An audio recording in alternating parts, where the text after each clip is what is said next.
So, okay, we're live streaming. So, Director Floss, I was going to suggest that we begin the meeting with the expectation that Chair Olson will be joining. Okay. And we'll see what we can from start. There. Yeah. Okay. Yeah. Well, welcome to the May meeting of the Buffalo Fiscal Stability Authority. Thank you for your time today. Our agenda includes the review of the 2023-2024 budgets and the 2024-2027 financial plans of the city and covered organizations as submitted by the mayor to BFSA. We will also review the third quarter reports. The district has not yet submitted a budget or financial plan and intends to have these items completed and submitted by the end of May. Additionally, Superintendent Williams is present to discuss the recent settled teachers' labor contract. I will convene the meeting and with waiting for a quorum with Chair Olson. But as we do that today, Director Robe, will you please do the roll? Yes, thank you. Chair Olson is temporarily excused. Vice Chair Jurasek. Present. Secretary Floss. Present. Director Sanfilippo is excused. Mayor Brown. Present. County Executive. Present. Thank you. We are currently just short of a quorum, and then when Nils joins us, we'll have a quorum at that point. So at this point, we can't approve the minutes from the March 8th meeting, but when Chair Olson comes, we will come back to that and move on to our next thing. But to keep things going, we'll begin with the school district items. The first item is to review of the recent settled labor agreement between the district and the Buffalo Federation of Teachers. As I mentioned, Superintendent Williams is present today to discuss the labor contract. The district submission has been included under tab 2 in your board book, along with a BFSA staff report on the review of the labor contract. The review resulted in a revised cost estimate, which was submitted May 15th and distributed via email to all of the board of directors. Dr. Williams, thank you for your time today, and we're looking forward to hearing from you. Would you like to have a statement at this point? This is Nate Kuzma, General Counsel for the Buffalo City School District on behalf of Dr. Williams. Right. And Dr. Williams had another pre-arranged meeting today. So she is out of the office today prior to our board meeting this evening. But hey, we have presented to you the the ratified labor agreement for your review.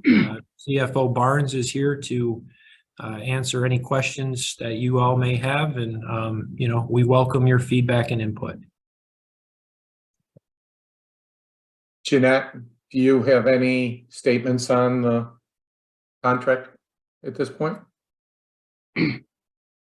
The contract is already ratified, so reviewing and providing comments, what we typically do, isn't something that this board is going to do with this particular contract. Nathan did review it thoroughly, vetted the cost analysis out with the CFO.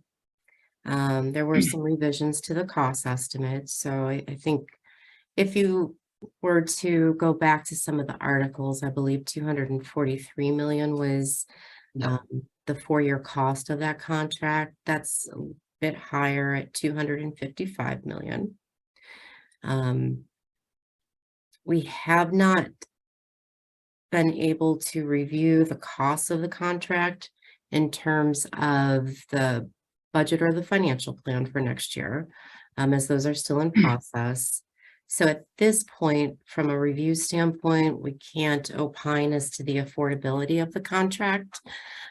We understand that the state has approved ESSER funding to be used for at least a good portion of the first year cost contracts, being the signing bonus and the retro cost increases.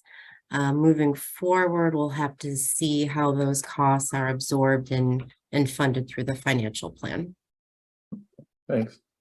I think I'd be remiss in saying that I think this board has always been available at pretty much a minute's notice to review a contract once it's settled, to be able to ensure that the school district or the city was able to vote on it in a timely fashion. I think that for the record, that the way that this was done is inappropriate, and that the board should have been consulted before the school district voted and the school board voted on the contract. And looking at this in retrospect, it means that we can't review this properly, and we can't make adjustments to a contract that aren't going to be detrimental to everyone. So I would hope, in the spirit of why the BFSA was formed and the ability to use our expertise to help not just the school district, but the other covered entities, that we wouldn't see this happen in the future, and that we'd be able to, have a discussion and have an analysis before the school board voted on it, so they would have appropriate information. Okay. May I respond, please? Yes. Thank you. And I am, I've been with the district for a while now, settled a lot of collective bargaining agreements, and certainly I would 100% agree that, the staff at the Fiscal Stability Authority, Jeanette, Nathan, they've been there as, even predating me, are absolutely amazing. Your board is very lucky to have them, very fortunate to have them. They are skilled, at what they do, and they are a valuable asset and resource to us as a school district, and we always welcome their as well as your board's feedback. I'll respectfully disagree that you're available at a minute's notice. That has not always been my case. I know that's hyperbole, but you do the best that you can with the resources that you have, and certainly prioritizing agreements that we send your way, and we will continue to do so. I would remind you that this same exact circumstance happened back in 2016, where we had a ratified contract that was not sent to the Fiscal Stability Authority in advance. That was approved. It did come to you for review. You did review it. And quite interestingly, one of our board members at that point came to your body and had indicated that he wanted you as a control board to annul that contract. You had indicated at that point in time that you did not have the authority to do that. And because you made that comment on the record, I do want to point out what the statute says, in regard to our requirement as a school district to send contracts to you prior to approval. It simply is not a requirement that the school district do it either before or after, the contracts are approved. And so I want to be clear for the record that there is no question as to the enforceability or legitimacy of this contract.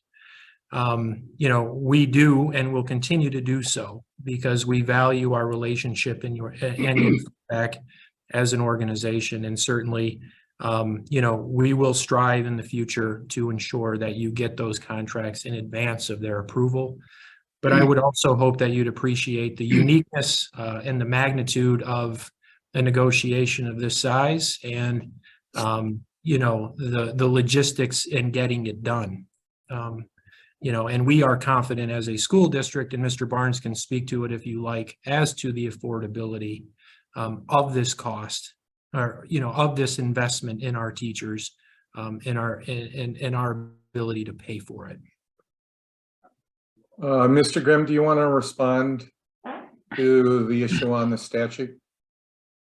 Sure, and I understand where Mr. Kuzma is coming from. I read it, but I unfortunately just respectfully disagree with with Nate's conclusion. So the statute says that during an advisory period, and clearly we're in an advisory period, that the authority is obligated to, and I'll quote, assess the impact of any collective bargaining agreement to be entered into by the city and such contracts that in the judgment of the authority may have a significant impact on the city's long-term fiscal condition. So it is our reading of that portion of the statute that the city, by referencing the city, that would include the district, including BMHA, including the district, whatever political subdivisions are included or under the city.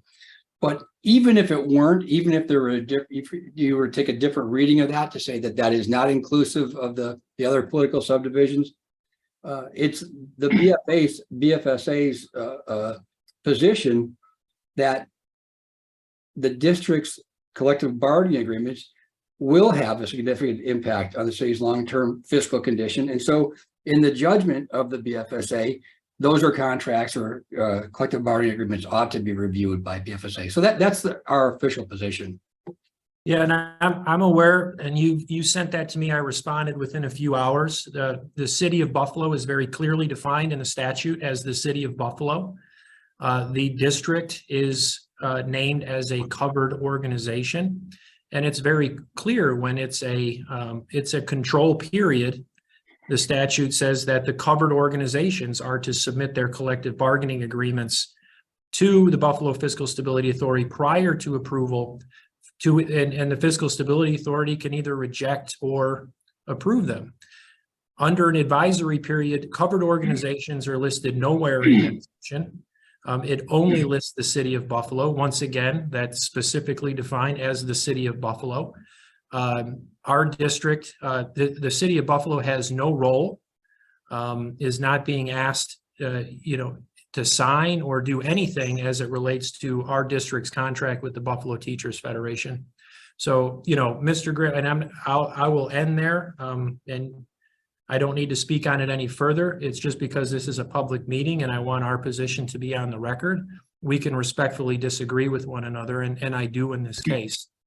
And I thank you for all your work and your position, but I wanted and appreciate the time and being able to state ours. No, I appreciate that. It's not, this is not, not an argument. It's just a discussion at this point. But we do believe that the statute gives BFSA the discretion to request and to ask for contracts that beyond just the city, the other covered organization contracts that might affect the city's long-term fiscal conditions. So that's just, again, I understand the district's position, but we want to at least make the district aware of the position of the authority. Thank both of you. Vice Chair Jurcek, did you want to say something? I saw flickering. The CFO is, this is Jeanette Jurasek. The CFO's position is, I think, the best capture of his nothing that we could add or will add affects the enforceability and legality of the ratified contract. I think that was pretty close to. to what he said. And that may be. However, we're pushing against that declaration. That is to say, nothing we have to say would alter the legality or enforceability of it. However, there is something that pushes hard against that. And I suppose it's collegiality and long-term relationship. And we have certainly strived on our part to be as available as possible and comment based on research, not just our opinions. So yes, there is a, how should I put it, a hard argument on the table right now. The ratified contract as it stands is legal and enforceable. And we're pushing hard against that, well, gosh, there is, or certainly should be, a tradition of collegiality and mutuality. Collegiality and mutuality. So that's my best comment on top of the two positions that are on the table right now. Thank you. Are there any other comments at this point? If not, then why don't we move on? And we'll move on to the school district's third quarter report. The BFSA staff report on the district's third quarter report is included under your board book in tab 2. Nathan, will you review the report for me? Oh, sorry, Jeanette, are you going to do it? No, I was just going to ask for folks that aren't speaking. There's some feedback that we're getting noise-wise. If you could just mute, please. Thank you. So Nathan, you're up. Very good. Let me just pull up the presentation.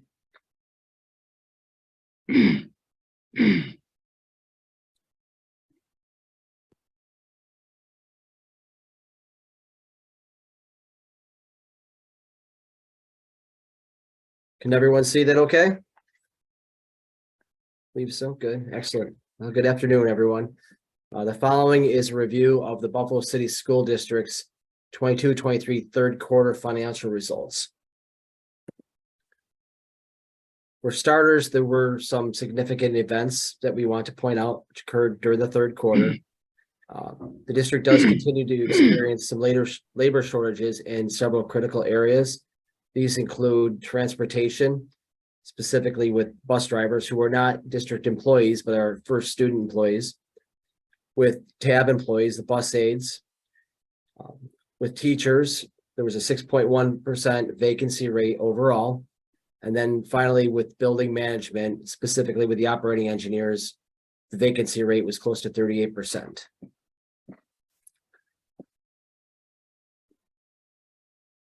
The subsequent event, which was significant, was the aforementioned settlement between the district and the BTF.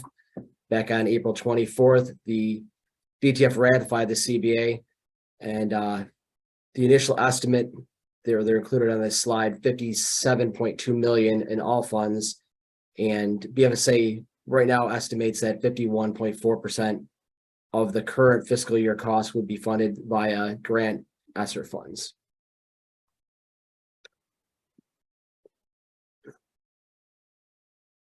And speaking of the ESSER plans, this snapshot here just shows the status of the two federal stimulus funds here, ESSER 2 and ESSER 3. This shows the 21-22 adopted budget, then the actuals and the current fiscal year revised budget. The revised budget does not include what I just mentioned. So this is a little bit dated information here. It's as of late February, I believe. Then the full 3-year total of $289.7 million is broken out between the two sources. And moving along, this slide here shows the adopted budget revenues and expenditures, the district's third quarter projection for both, and the variance is projected at fiscal year end. The budget was adopted with a $34.6 million deficit. The district right now is forecasting about $3.6 million, and that would be a $31 million budget variance, favorable budget variance. On the left here, excuse me, on the right here is BFSA's projection. The revenue projection is a little bit higher. The district's is 6 million, the BFSA's is 13.6, and that includes some additional sales tax revenue that BFSA is projecting. And then expenditures are a little bit different because we're incorporating $5.8 million BTF new costs that would impact the general fund, up to 5.8 that would impact the general fund. And so the deficit projected by BFSA is slightly lower than the districts at that point, including those newer forecast numbers. So we'll focus strictly on what's included within the third quarter report.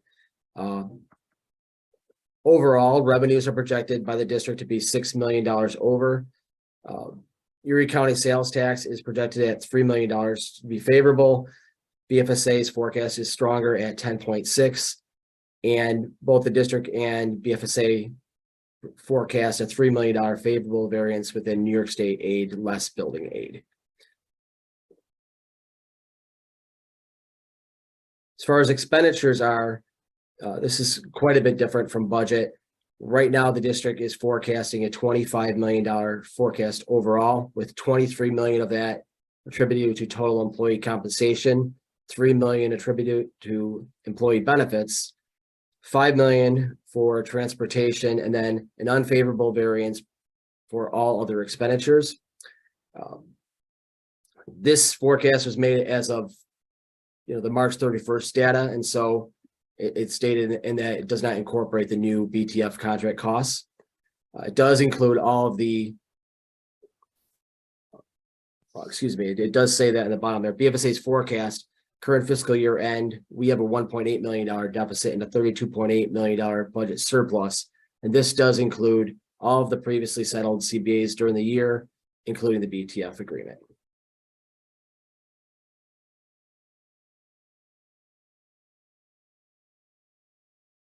So what is the driving force behind the budgetary savings, or specifically for employee compensation? There is a significant level of vacancy. At the end of the third quarter, it was 347 vacancies. The current fiscal year budget is able to absorb the new costs of these labor agreements, primarily because of vacancy savings, and also because of a reserve contingency, which is set aside for labor agreements.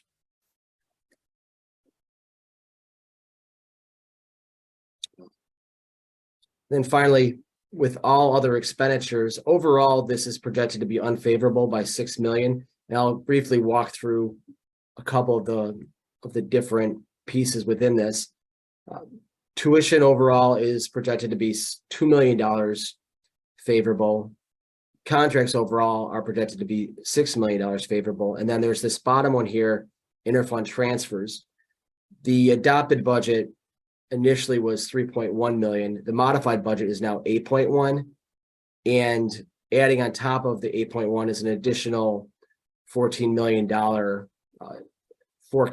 forecast for new transfers. And so overall, if you're comparing the adopted budget with the current forecast, there's a $19 million difference, and that's made up of the first item there is $12 million in public school 8 renovations, $5 million in all high stadium renovations, and then $2 million for a transfer to the summer handicapped fund.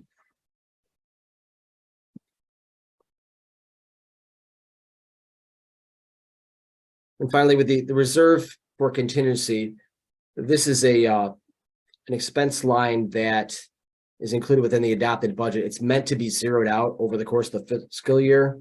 Budget transfers occurred, removing funds from this to other expenditure lines. It was adopted with $26.2 million to be transferred for unsettled labor contracts once they were settled over the course of the year, and then for another $3.9 million in other unspecified purposes. As it stood at the end of the third quarter, the total amount had been reduced to 14.2.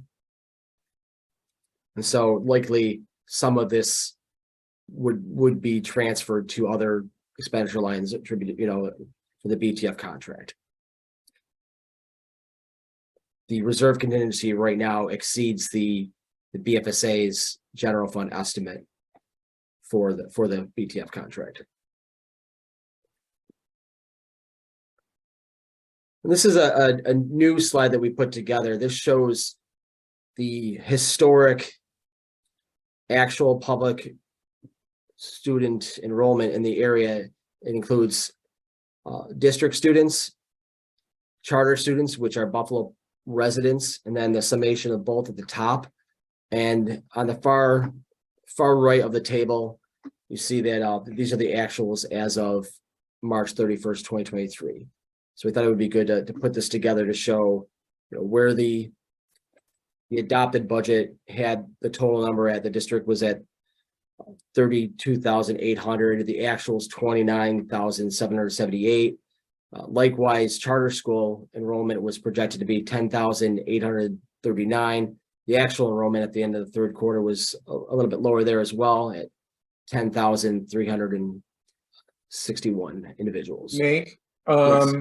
do we know where the missing 3,000 students went? Was that dropouts? What was the reason for such a large drop in the total number of students enrolled in K through 12 in Buffalo? Do you know? I have an idea, but I could defer the question to the district to have more intimate knowledge of that.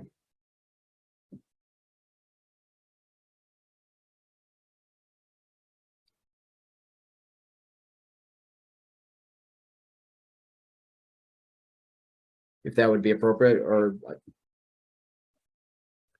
That would be fine. I mean, if we look at the actuals and the reals, it really seems to be a pattern over the last 3 years. Is there a reason for that in our forecast? I guess would be, I don't know, Mr. Barnes, do you know, or?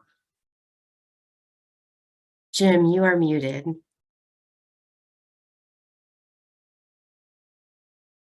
Okay, thank you.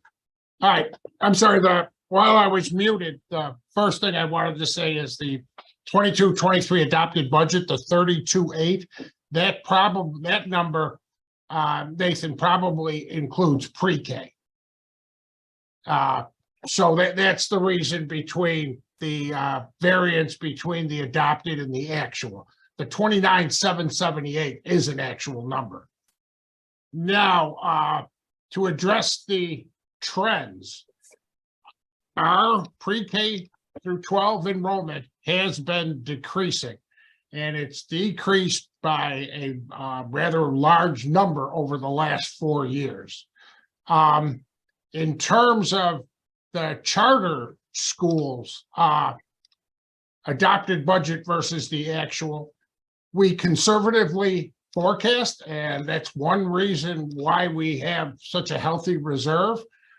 We were expecting 10,839 charters. Through March, we have 10,361. Now,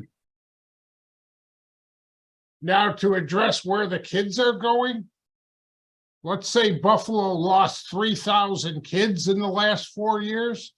Charters are only up about 1,600 or so. We don't know where those other kids are, frankly. And they're not at the private schools because we monitor those trends as well. I can't answer that, but there's a net loss of students.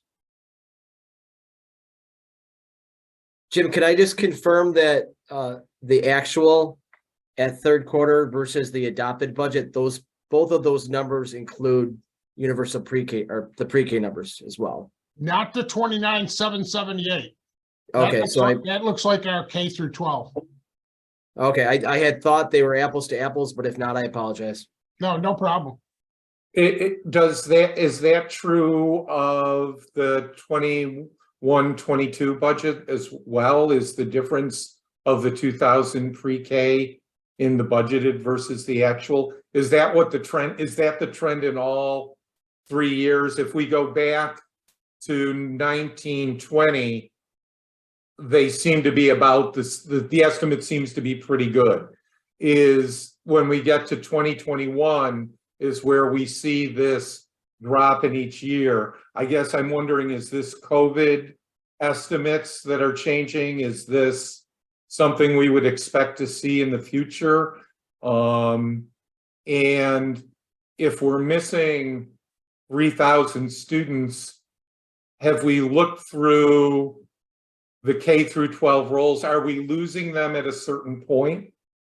So do we have an expectation of, for example, of, X number of 10th graders and they don't show up there? Or is it seniors? Or do we have we looked at any of that? And do we need to? Well, we certainly have, and the enrollment decreases are largely spread across every grade group from the district standpoint. The unknown question is, say if we lost 3,000, charters are up 1,600. We do not know where those 1,400 kids are. Okay.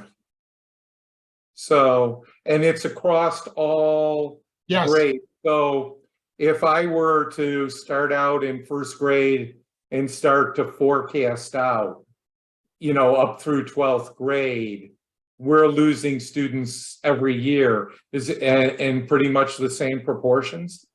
I'd have to go back and look at that year over year, but it is an across the board decrease. Some grade levels like 4 through 6, that's what the charters focus on, although they're expanding their reach.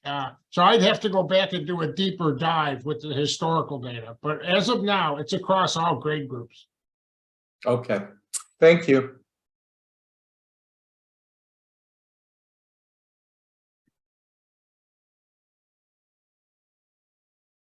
Okay, so moving on, just a couple recommendations that we had.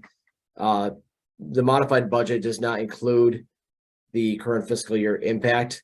BFSA recommends that the budget transfers be performed to reflect these costs. And then for the forthcoming 2024-27 financial plan should be, we just discussed the enrollment numbers. It would be recommended to be developed utilizing the most current student enrollment projections. And there's a number here. The reduction in the number of students is estimated at 1,174, which impacts not only the fiscal financial plan widely, but also the plan provisions of educational services. I will double check the math on that. I had believed that those were including the same population of students, but I will double check the math on that. Yep.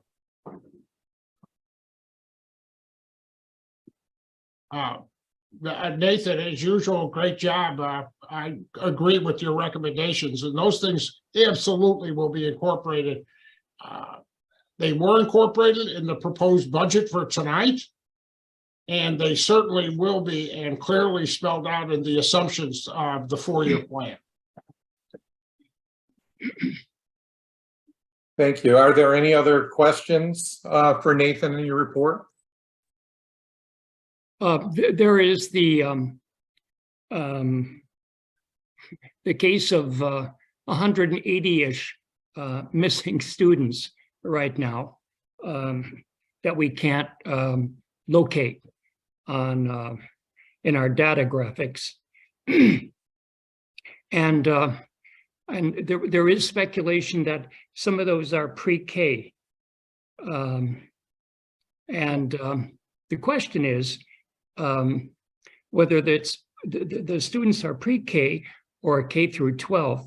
Does that matter to Albany in terms of their allocation of aid, or is this a local planning conundrum? Does it matter to the state? Yeah, very much so. The pre-K kids are funded out of a universal pre-K grant. and K through 12 is one of the bases of our foundation aid. So I think that means that we absolutely have to have clarity on on the data, on the head count, on the population data, correct? I mean, absolutely. Yeah. Yeah, and we do. I think I'll probably have an offline with Nathan regarding the chart and where the numbers were pulled from. Okay. All right. And I think, Jeanette, maybe we can sit down and help with Nathan on looking at a forecast into the future, because if we're seeing additional people dropping off in the next few years, how much of this is COVID? How much of this is a longer term trend? I think we can help the city, and hopefully, Mr. Barnes, we can help you work on some of these things too, so we have a better, forecast method to be able to. Looking forward to it. Yeah. Any other questions? Well, let me thank the school district for all of the hard work that they've done in coming today. We're hoping to see the superintendent soon, and whether at one of our meetings or maybe one of the other events that we're at. I want to thank you all for the hard work of putting together the contract with the BTF. I know how difficult, that contract was, because it has such a large impact on all of your finances. But I think, as we've said, as a control board, the only way to make sure that Buffalo is moving in the right direction is to have everyone under contract and have a balanced budget in all of our entities. So I appreciate your hard work in all of this, and thank you very much for all of that. We're going to move on to review the financial plan and the remaining third quarter reports, beginning with the city of Buffalo. The mayor submitted the financial plan containing the individual plans for the city of Buffalo, the Buffalo Urban Renewal Agency, and the Buffalo Municipal Housing Agency on May 1st of this year. The BFSA staff report on the proposal of the 2023-2024 budget, the related 24-27 financial plans, and the third quarter gap report have been provided under tab 3 in your board book. Jeanette and Bryce, can you give us an oversight of these issues? Bryce, I think you're up first. Absolutely. Let me open the PowerPoint.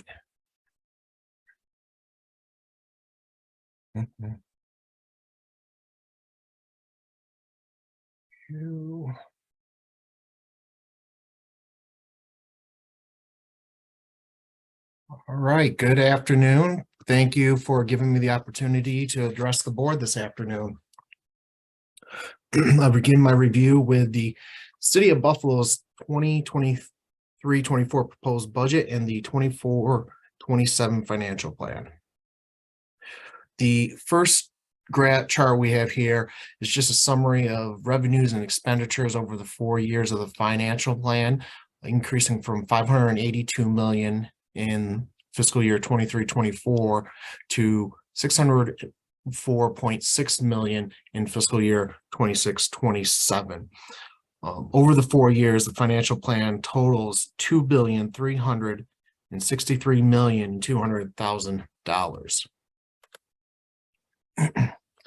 This slide here compares the proposed 23-24 proposed budget to the 22-23 adopted and projected year-end budgets. So year to year, or let me start with the year-end 2 proposed budget. That's a projection of an increase of 9.8 million for revenues and then 9.9 for budgeted appropriations. Now, in regards to a budget, that's an even 15.3 million, both for revenues and appropriations, roughly 2.7% annual increase there. This pie chart shows the 23-24 estimated revenue of 582 million by major source. As you can see, the single largest source this year is the city at 213.9 million, roughly 37%, followed by state resources at 192.1 million or 33%. The county contribution, primarily through sales tax, is 111.3 million or 19%, followed by federal sources of 48.4 million, transfers in at 11.2 million, 2%, and then all other revenue sources of approximately 5.1 million. I want to drill down a bit into some of these larger revenue categories and discuss them. So the first area we're looking at are taxes over the 4-year financial plan. This includes the real property tax levy, prior year star mortgage taxes pilots.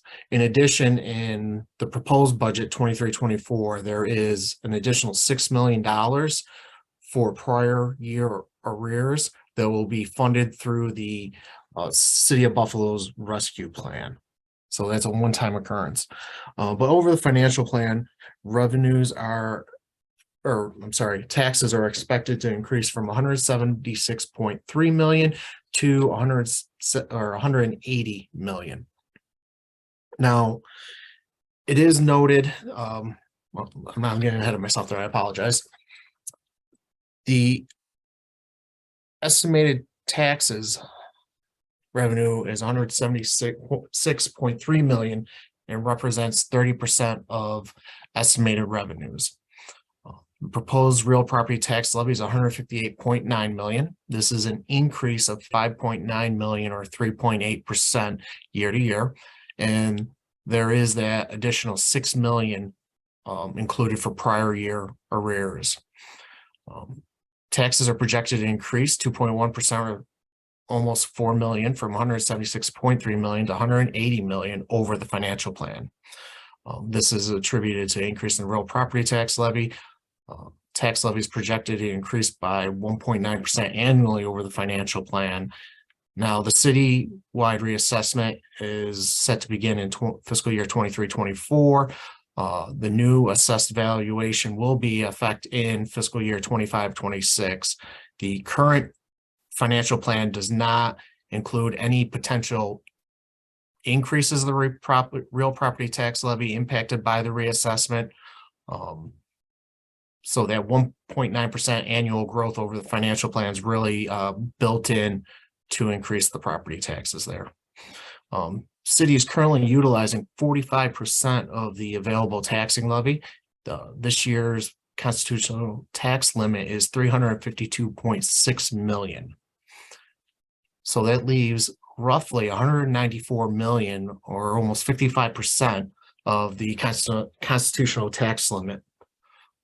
Comparatively speaking, back in 2003, the city was within 7% of reaching their tax limit. So you can see over the last 20 years, they've really increased their capacity in regards to what they can levy. There's also a 1.9% projected increase real property tax level of 3.1 million to 3.2 each year. This chart here is a historical going back to 2012-13 up through the proposed fiscal year 23-24. As you can see, it goes from 138.6 million in fiscal year 13 to proposed almost 159 million.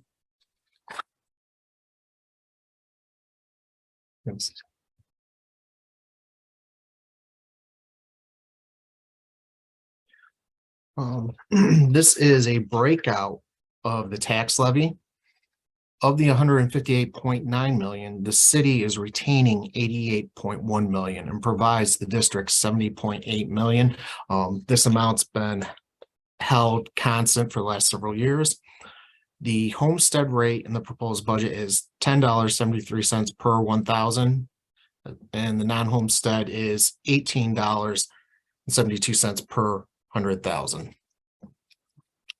At the bottom of the chart, you'll see an example of what the city tax bill would be for a house assessed at $125,000. Year to year, that is an increase of $58 from 1,284 to 1,341.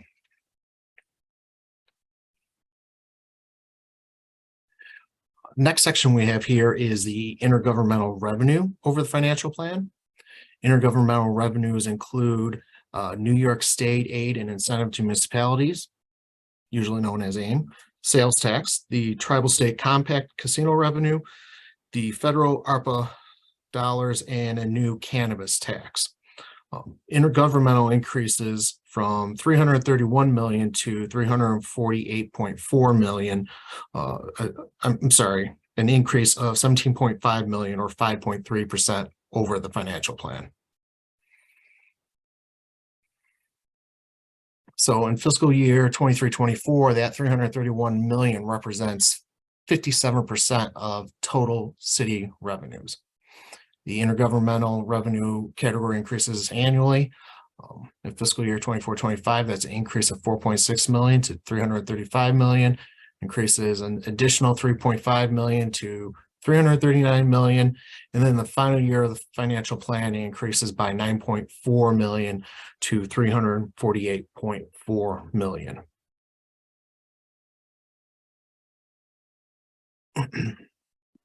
The city has included a 30.6 million in the federal ARPA replacement revenue in fiscal year 24, and then 19.4 million in fiscal year 25, and nothing's included in from the ARPA replacement funds in the last 2 years of the financial plan. As a reminder, a total of 331.4 million was awarded to the city originally.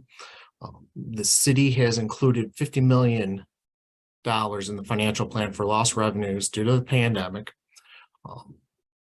40 million has already been utilized in fiscal year 21, 11 million in fiscal year 22, and current year end estimate is 46.8 million. The budget was originally adopted with 51.8 million estimated to be used, but year-end projections has the city reducing that by 5 million.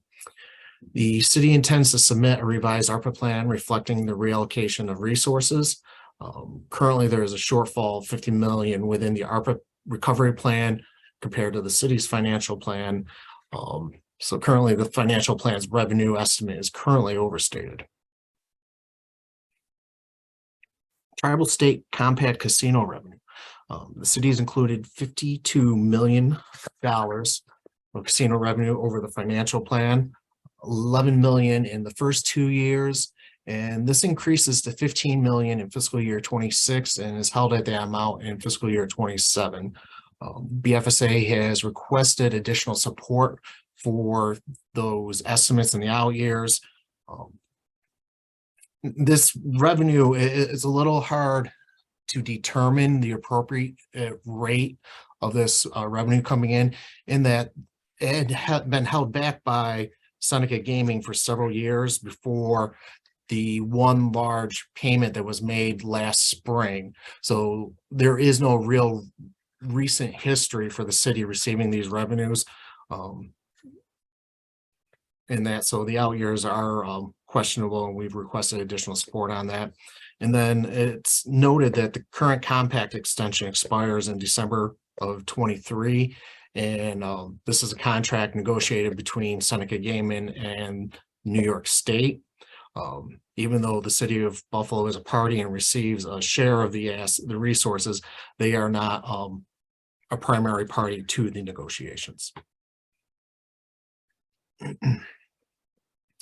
State aim is held flat at 161.3 million in fiscal year 24, and then it increases 5% in the out years, 2 and 3, and then 3% in year 4. This is a significant increase annually, 8.1 million in the first year, 8.5 million in the second year, and then 5.3 million going all the way up to 183.2 million in fiscal year 27. So that's an increase of almost $22 million over the 4-year plan. There was nothing included in the state's financial plan in regards to increasing out-year state aid for municipalities. BFSA has requested additional support for these estimates. Sales tax is estimated at 111.3 million in fiscal year 24 and increases by 12.2 million or 11% to 123.5 million in fiscal year 27. In the fiscal year 25 is increasing by 4.5 million, 4%. Increases by 4.6 million to 121 million in fiscal year 26. And then a 2% increase in fiscal year 27 to 123.5 million.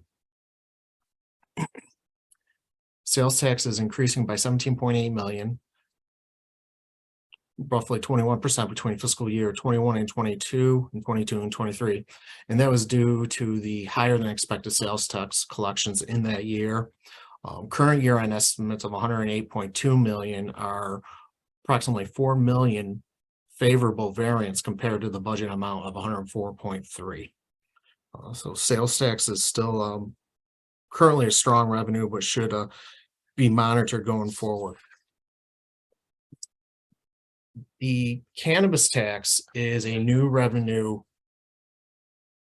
being included in this year's budget. It has been included in prior financial plans, but it was always more of a out-year resource that would be eventually received by the city. Well, this is the first year that's included.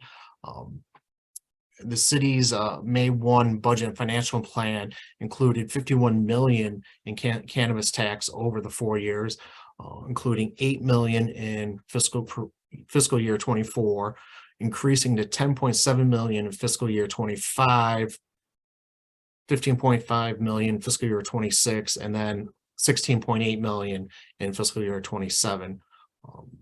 Additional support for this revenue has been requested. I believe since this budget document has been released, the city is reevaluating these estimates and will be reducing at least the current proposal of 8 million in fiscal year 24 down.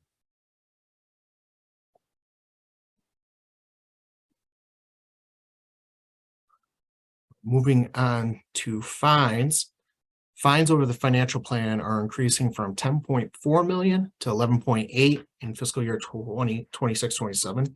That's an increase of 1.8 million.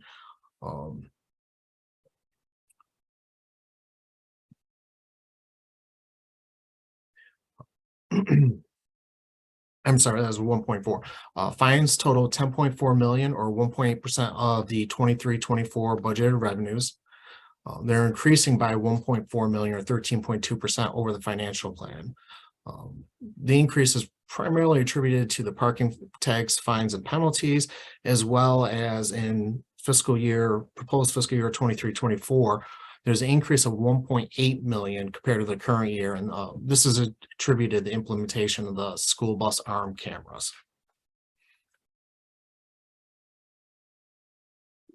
Moving on to miscellaneous grants.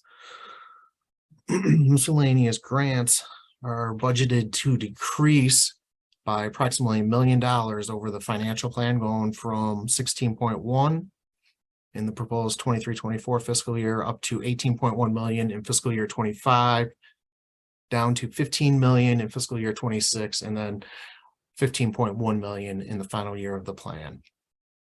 Miscellaneous revenues are budgeted at 16.1 million and represent 2.8% of the budgeted revenues.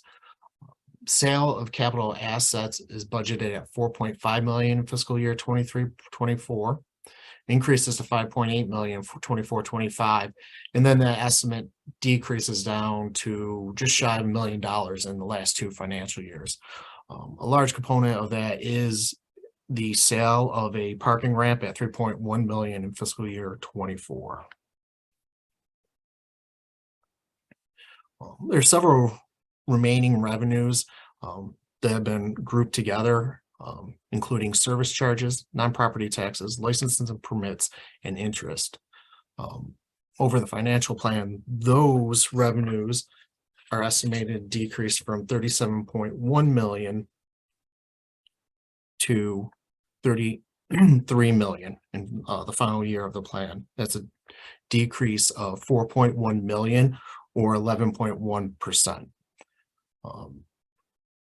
The decrease there is really attributed to the interest income being decreased by 4.8 million over the 4 years. The city is seeing a higher amount of interest income being earned in the current year and will maintain receiving a sizable amount of interest income until they start spending down the ARPA dollars. So the city is benefiting from the amount of ARPA dollars it currently has, as well as the higher interest rates they're receiving on these investments. And as the funds are spent down, the interest income earned will decrease. Excuse me. Now, moving on to the expenditure side, the chart we have here of the proposed budget is $582 million of the high-level expenditure categories. Largest group is led by fringe benefits at 31%, 181 million, followed by interfund transfers out, 98.4 million or 17%. Police department constitutes roughly $96 million or 17%, followed by the fire department at 72.4 million, 12%. Public works is at 37.7 million or 7%.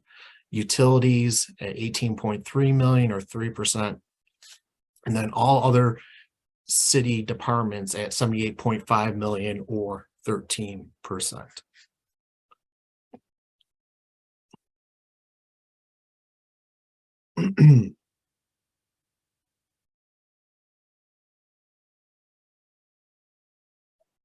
So, one moment here. Chart we have here breaks out departmental costs and general cost over the 4 years. Major departments highlighted include police, fire, public works, and then we have the remaining 12 departments. Total departmental increase from fiscal year 24 through 27 are increasing from 276.3 million to 288.8 million, an increase of 12.5 million.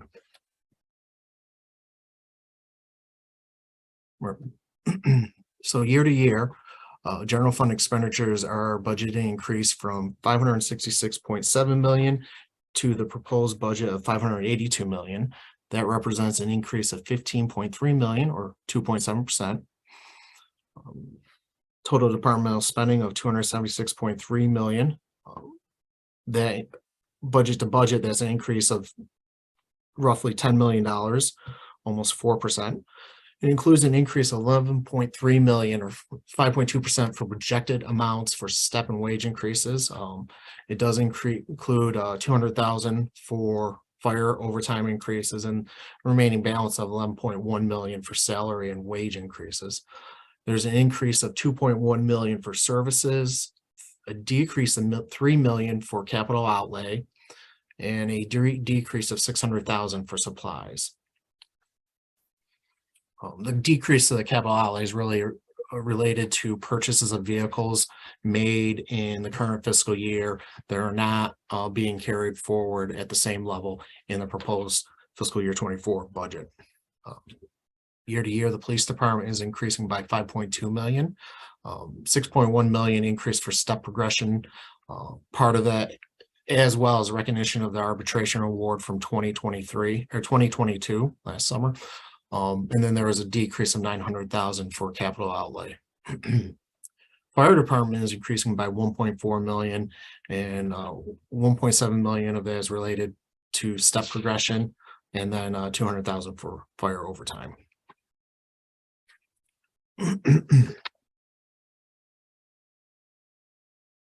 So in total, departmental spending is 276.3 million. The all other departments net increase of 3.3. So that's an increase of 3.9 million for personal services, an increase of 1.7 million for outside services, a decrease of 1.6 million for capital outlay, and a decrease of 700,000 for supplies. Estimated amounts included in the financial plan are for the future labor contract settlements, and these resources are budgeted in the fringe benefits area. Year to year, general charges are, or let me try that again. General charges are budgeted at 207.3 million in fiscal year 24. That is a year-to-year budget increase of 12.9 million, with fringe benefits being the largest component of at 11.7 million. All other general charges are increasing by 1.2 million. The largest cost escalator is contributions to the police fire retirement system, budgeted at 39 million in the current year, budgeted at 39 million in fiscal year 24. And that's an increase of 4 million compared to the current budget amount of 35. The ERS, employee retirement system contributions, are increasing by 1.8 million. There's an increase for active employee health insurance of 2.3 million, increasing to 47.8 million. And then increase for retiree health insurance, which is increasing by 2.1 million. And that health insurance is budgeted at 44.4. The city does maintain funding the salary adjustment line for unsettled labor contracts, and that's included 8.5 million. It's an increase of 800,000 compared to the current year. And then it decreases over the 3 years of the financial plan as the city expects to settle contracts, and those resources will be budgeted back in the department level. All other general charges are increasing by 1.2 million. Transfers out are decreasing by 7.5 million to 98.4 million. And that's attributed to the decrease for principal and interest on outstanding debt.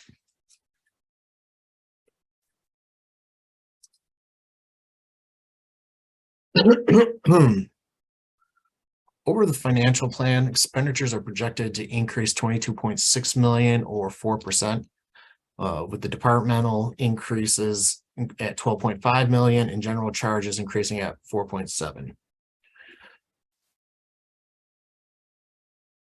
The increase in the out years, police department is increasing by 2.1 million. 2.3 of that is attributed to personal service increases. The fire department is increasing by 1.1. 1.3 million is attributed to personnel service increases. And then public works is decreasing by 800,000 in fiscal year 24-25. And that's attributed to a decrease in service contracts. The city is increasing the amount in fiscal year 24 for outside service contracts, part of a response to the two significant snowstorms that were impacted the city of Buffalo this past year. So they're just trying to make sure they have adequate resources on a go-forward basis there. And then all of their departments are increasing by 700,000.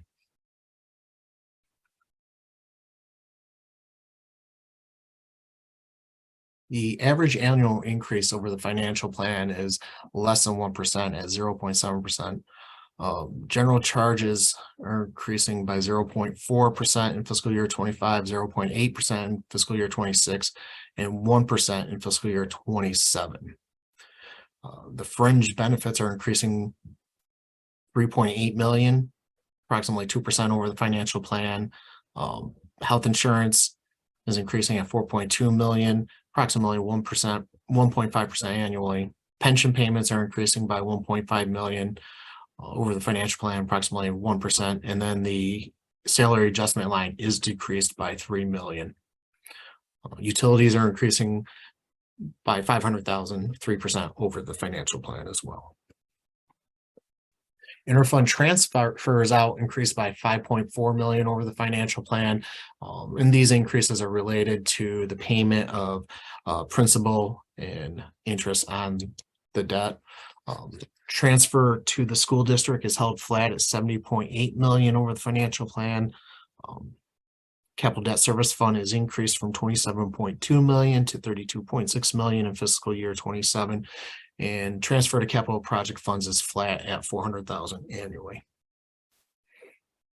The city's staffing plan is flat over the financial plan. A total citywide workforce of 2,745 supported through the general fund. That's a decrease of 6 budgeted positions from the current fiscal year. The elimination of those 6 positions are unfilled positions. The police will maintain 812 sworn individuals. Fire department, 742 uniformed firefighters, and then all other city positions of 1,191. And at this point, I will turn it over to Executive Director Rowe. Thank you, Bryce. So before I give my summary comments, I just wanted to thank the mayor and the executive branch for continued cooperation and collaboration between our two organizations. A very special thank you to Mr. Delano Dowell and Ray Nosworthy for their professionalism and responsiveness to responding to our questions. I certainly appreciate the long hours and the number of meetings and everything that goes into this financial plan. So thank you for that. And then a thank you to Bryce for his long hours and significant workload in putting together a very thorough analysis and a very thoughtful presentation for our directors today. Now, from a summary standpoint, there are numerous economic risks that the city's facing, not just the city, but our national United States economy is facing, as well as the global economy. Inflation remains high, although it does appear to be slowing.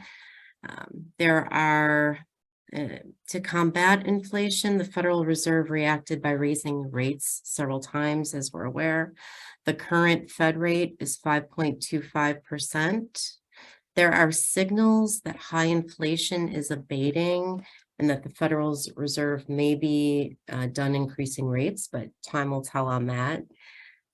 The current inflationary rate was reported at 4.9%, and that is compared to 8.3% a year ago. So it does seem to be slowing. The raising of the Fed rates did increase mortgage interest rates, which has had an impact on the housing market.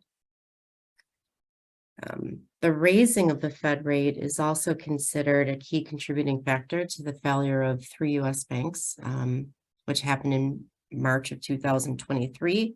Bank failures continue to be a risk both domestically as well as internationally. The work from home initiative continues. It's changed the way Americans work. It does threaten the value of commercial properties as leases come due, and there are vacancies increasing. And there is the continued ongoing risk of a recession that we've been talking about for a while. On a positive note, sales tax does continue to increase. The state controller's report recently reported that for the first 3 months of calendar 2023, sales tax in Erie County increased 5.8% over last year. So it does continue to grow. The report does indicate that inflation has quite a big piece of why it's growing. So we will certainly keep an eye on that. The important part to convey is that the financial plan is constructed with the key underlying assumption that the existing economic conditions remain constant. So there's no future planning for an economic downturn, which may or may not happen. Next slide, please. Okay, could you go to slide 46? Thank you. So in light of the economic uncertainties that I just reviewed, and that's not meant to be a comprehensive list, by the way, that's just a snapshot of some headlines from recent. The proposed increase in real property taxes of 3.8%, and the rate increase for refuse pickup does appear reasonable and financially responsible. Next slide. So the 2023-24 budget includes $30.6 million of one-time ARPA revenue replacement funds to balance the budget for operations.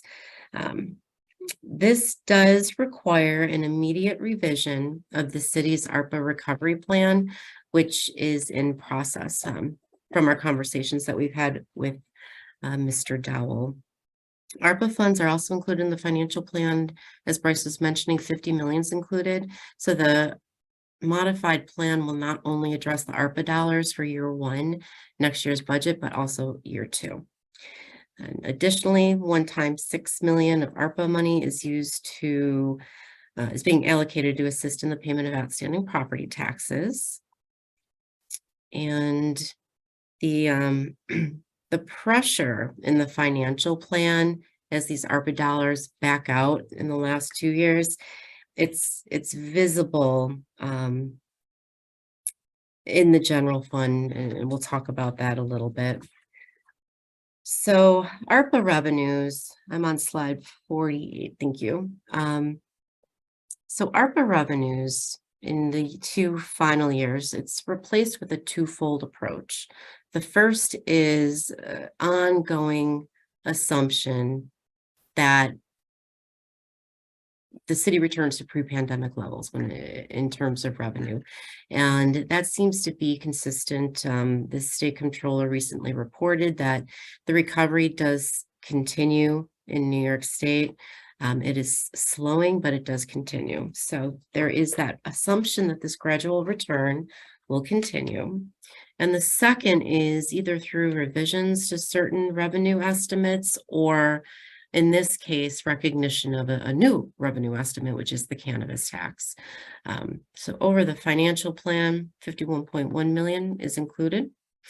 It ranges from 8.1 million in 23-24 up to 16.8 in 26-27.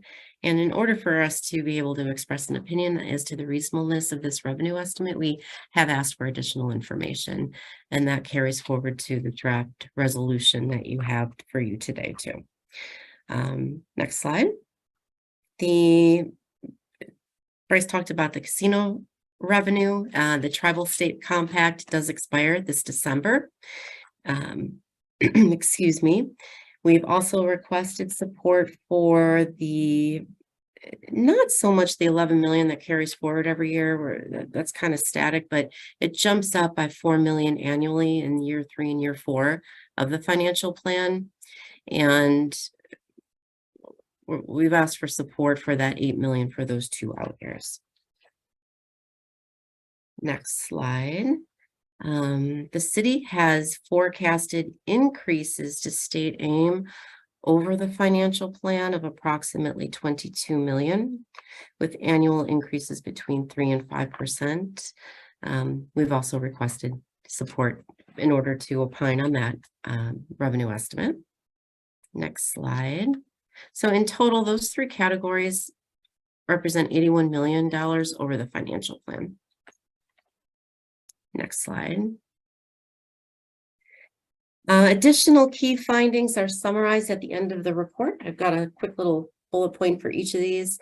The first is the financial plan contains 18.1 million of one-time revenue in addition to the ARPA dollars that we spoke about. And these will need to be replaced going forward as they are used to fund recurring operations. The next slide, thank you. There are areas, this is consistent with what we report the last several years, areas of closer monitoring due to difficulty to predict and estimate these revenue sources, particularly as recovery from the pandemic continues.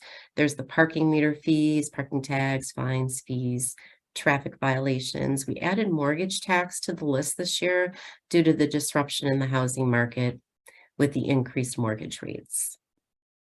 Next slide. The city has increased overtime in the proposed budget by 7 million for police and fire, and that's on a combined basis. But based on history, the city typically is under budgeted for overtime. The overtime has been backfilled with savings from vacancies. So the combination of the 2 requires some close monitoring to ensure that there's no fiscal difficulties in meeting budget in total. On a financial plan positive note, sales tax is budgeted to increase over the financial plan with additional 19.2 million in funding. We are comfortable with this revenue estimate and wanted to just highlight that that is a budget and a financial plan positive. And the next item pertains to the fund balance levels. So this is as of June 30th of 22, which is the last time fund balance was closed and reported on. The $41.2 million rainy day fund is maintained over the course of this financial plan. Total unrestricted fund balance is 82.7 million. The GFOA recommends, and that's the Government Finance Officers Association. It's a professional organization that is the industry expert for municipalities. They recommend no less than 2 months of regular operating expenditures be available as unrestricted. Depending on how that is calculated, with or without inclusion of interfund transfers, the range is 80.6 million to 97 million based on 2 months of budgeted expenditures for 23-24. This level is above, it's within that range. It's above the lower threshold for recommended levels. And that's a definite positive to report. Next slide. I think this is my final slide, just a couple more points of significance, which is the city's maintaining its contribution to the district at 70.8 million annually. The city has the last year, and it's expected for this year, has returned to subsidizing the annual operations of the refuse fund. By subsidizing, it's not a general fund expenditure, but it's a loan from the general fund to the refuse fund. Current projections indicate that the proposed increase to the refuse pickup rates will be adequate for the refuse fund to be self-sufficient in 23-24. As a reminder, as of the last time it was booked, 15.7 million is due to the general fund. This is reported as a restriction of general fund balance. As that's paid down, it will be released into unrestricted fund balance. There's been no formal plan developed to address the outstanding receivable in the past, and we would anticipate moving forward as well.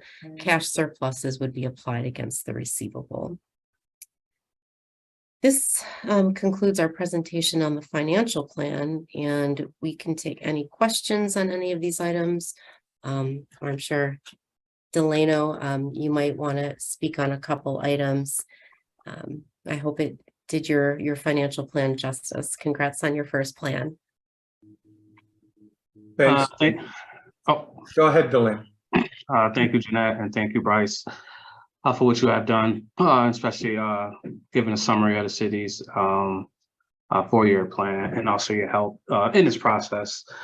Just a couple of bullet points which I could speak on in regards to the increase in state aid. We are and will reach out to the state in regards to request additional funding in state aid. We received the same $161 million since 2012 until now.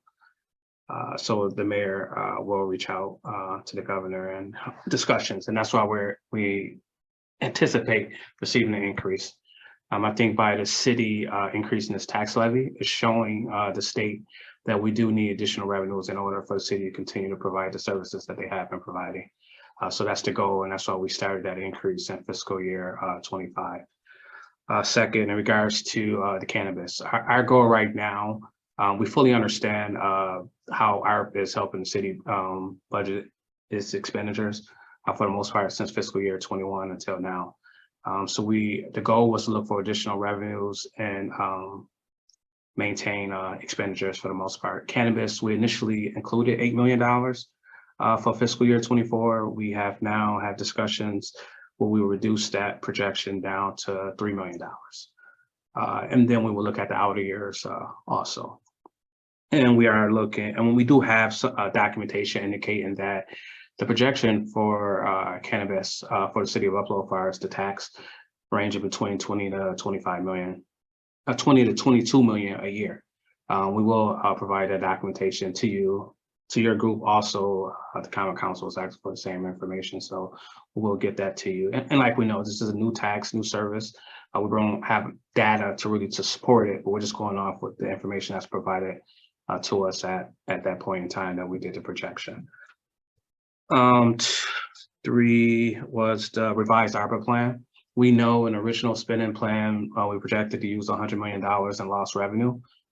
We have been in discussions with agencies, project managers, OSP. We are working on an amendment. We're looking to have that amendment filed to amend the current spending plan by 5/31, hopefully next week, or 5/24 or 5/31, that amended spending plan, which will increase the use of lost revenue. And we will reach out to those groups, because we do have to amend the spending plan, so we have to reorganize how we allocated the $331 million that we received from the federal government. 3, in regards to tribal compact, we know that agreement expires on 12/31/2023. So we're hoping with that they do have new machines, more people attending. So that's why we change our outlook in regards to how much we are projecting to receive in casino revenues. We know we're not at the table, but we're anticipating that they do have more machines and then more people are going. So, but we will monitor that. And second, if I could, can I share my screen with this group? Do you have the ability to do that? Let's see. You should. Okay. Yeah. Good. This is real quick. This is something that I did for the Common Council, just to give them an overview. And I think Bryce or Jeanette, one of you guys might have touched on this in regards to surrounding cities. And it's just not the city. Delano, if I can Yes. just interject, we're looking at your email screen, I Oh, think. sorry. No, that's okay. You see it now? Yeah. I have an adjustment. So this was like a presentation that I put together for the Common Council. And also we went over with the administration and just looking at from the financials and just comparing the city of Buffalo to our surrounding areas. So we looked at the financials for Albany, Rochester, Syracuse, and Yonkers. And just to show as far as where we're at, just a couple of key points. And something Bryce pointed out, as far as you look at the primary revenue sources for the city of Buffalo, we can see state aid, property tax, sales tax. ARPA is the key one right there, tribal impact. These key revenue sources amount to $498 million. That's almost 86% of the total city budget in regards to revenues. Now, if we go to primary expenditures, we know personnel services, FICA, health insurance, retire is heavy on the city, active employees, and then our pension. That amounts to like almost 72%. Just looking at fiscal year 24, that's 72% of the city's total budget. That's speaking to most of the city expenditures are fixed or contractual. Next is, now let's look at the population of the surrounding cities. You can see the city of Buffalo being the second largest city in the state compared to Rochester and Yonkers. I think our comparables are more to Yonkers and Rochester when it comes to population. So now we want to look at the budgets. If we're bigger than Yonkers and Rochester, but currently their budgets are higher than ours. So that's something that we have to take into account. Next, let's look at our tax levies. Look at the city of Buffalo tax levy at almost 159 million. This is our projected tax levy for fiscal year 2024. These are their tax levies for fiscal year 23. Rochester at 187 million, Yonkers at 397 million. So when we go to say, okay, we need to increase taxes, we're providing services. We're doing more with less right now. Sales tax, look at our sales tax. Technically, we had 111 million, and this is our 2024 recommended budget amount, whereas Rochester right now for 2023 is at 187, Yonkers at 123. State aid, Technically, if you look at the state aid, you see our state aim fire is 161 million. It's been stagnant since 2012. Rochester at 88, Yonkers at 108. But the issue is that their sales tax is higher than the city of Buffalo, and then their property tax is higher than the city of Buffalo. So that's why we feel confident going to the state, working with the state over the next year, hopefully increasing this state aid. We know in regards to property tax, we can increase the levy by the lesser of 2% or CPI. Next, we want to look at the use of ARPA funds. The city of Buffalo is not the only municipality using ARPA funds to close out budget gaps. We are projecting to use 30 million in fiscal year 24. Rochester used 32 million. Yonkers used 44 million. Remember, we're still bigger than these two and continue to provide services. Now let's look at personnel service. Okay, the city budget is too high personnel.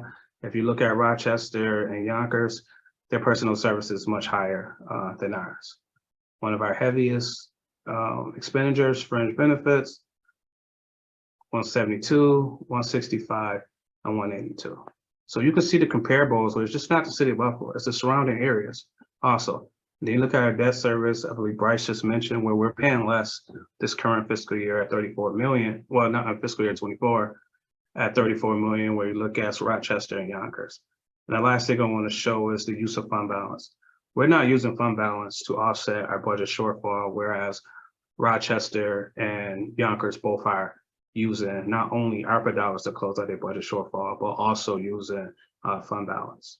So the city is fully aware of the financial constraints that we have. The city is fully aware that we do have to increase our revenues, and that's what we're working on now. We look at the data to the BFSA along with the Common Council to show, I mean, there's a need, and we're hoping to work with area counties to get more sales tax from them, hopefully, and then also with the state to increase our state aim. And then we want to manage our expenditures where we can cut, we will cut, but we will also monitor throughout fiscal year 24 as far as what we our budget actual.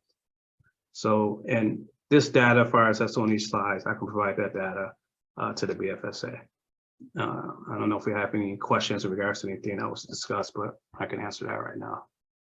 Thank you, Commissioner. That was a great report, and we'd love to have a copy of your PowerPoint. I think you did a really good job of looking at a number of the issues involved in all of this, and I appreciate that. Can I ask you just one question? Is looking at commercial property tax particularly, are we seeing an impact because of the work from home? Has that started to show up? And are you putting any of that into your revenue estimates? Or is that something that you're going to just continue to monitor? That will definitely have to be something that we continue to monitor. I know the goal is hopefully, we understand the family work-life balance, but we also understand the need to have people downtown. But it's trying to maneuver between the two, and we will just monitor to see the true financial impact of that. Yeah, I think that, you know, given the region, I think it's important for us to try to make sure that the vacancy rates in downtown Buffalo are, you know, kept as low as possible. And it would seem to me to be a shame to build additional commercial ventures, you know, out and outside of, you know, the core, because we're just essentially as a society wasting resources if we're not somehow trying to make sure that we fill up the buildings that we already have built before we start building new buildings. Understood. Does anyone else have any other additional questions for the commissioner? Thank you, Commissioner Dowell. Why don't we move on then, and we're going to review the Buffalo Urban Renewal Agency's 2023-24 proposed budget and related four-year plan along with their third quarter report. A copy of the staff report on the financial plan was provided under tab 4. The report on the third quarter was emailed separately. Bryce, can you give us an overview? Will do. Before I move into that, Director Floss, I do have the city's third quarter. Okay, I could just address a few high level points. I'll be quick with my statements and then we'll move on to Bureau. I guess I was just trying to move us on a little too fast. I apologize. Well, no need to. So the city of Buffalo at year end, as of the third quarter, is projecting a minor surplus of 100,000 at year end.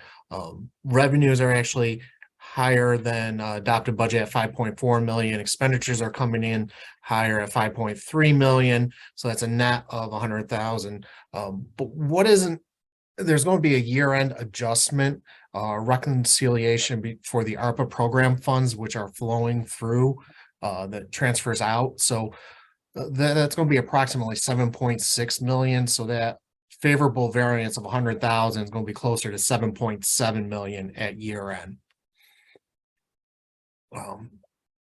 High level revenue is favorable by 5.4 million. The 2.5 in intergovernmental is a combination of a couple items, approximately 3.4 million favorable for sales tax, 3.1 million for Medicare Part D reimbursement, and there's actually a decrease in the planned use of ARPA revenue replacement of 5 million.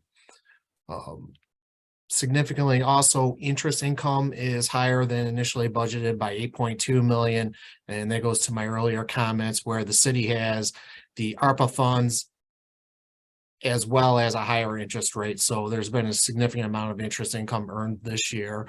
And just to note on that, that interest income earned on the ARPA funds can be reinvested for general fund operations. It doesn't have to be only reinvested into ARPA programs. So the city does have flexibility there. Significant decrease in miscellaneous of 3.5 million, and that's attributed to primarily to sales of property being postponed in the current year and being pushed in fiscal year 24. And once again, at the bottom of this chart, we had the adjustment of 7.6 million for the ARPA program funds.